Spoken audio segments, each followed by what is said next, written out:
Each letter in the table represents a fraction. Each row contains a clue to the value of that fraction. Solve the clues to answer questions 80 to 84. Fractions must be given in their lowest form. 82. What is the difference between D and F? You can see that D has a value of A plus B plus C. We know that A is worth 2C and C is 2 divided by 16. 2 divided by 16 would look like this, and if we cancel it down to its lowest form by dividing both numerator and denominator by 2, then we have 1/8. So if we know that C is 1/8 and A is double that, then A must be 2/8, and again we can cancel that fraction down to show it in its lowest form. To do that, we can say 2 goes into both numerator and denominator.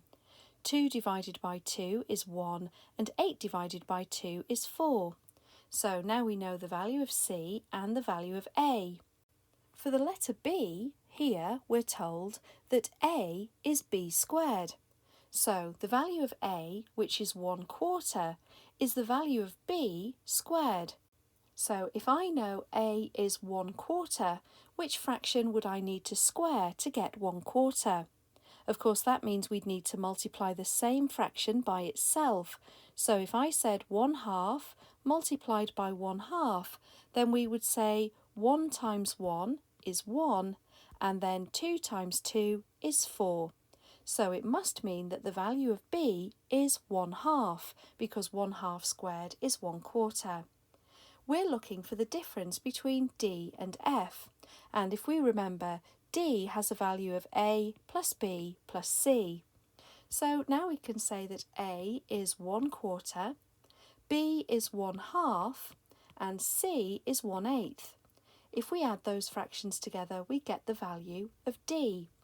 We can't add these fractions at the moment because they have different denominators, but we can turn these two fractions into eighths and then add them together.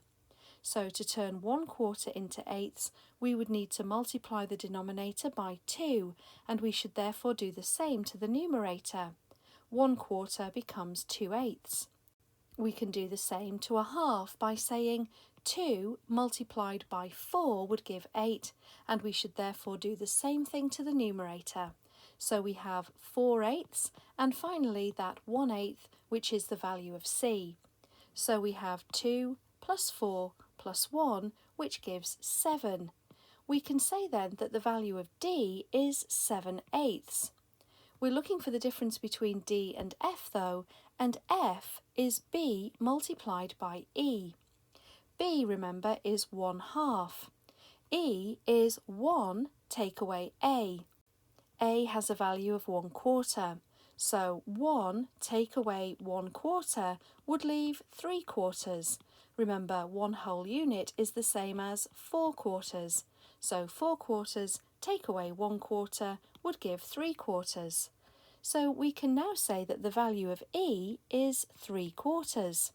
So to give the value of F, I need to take B, which is a half, and multiply it by E, which is 3/4.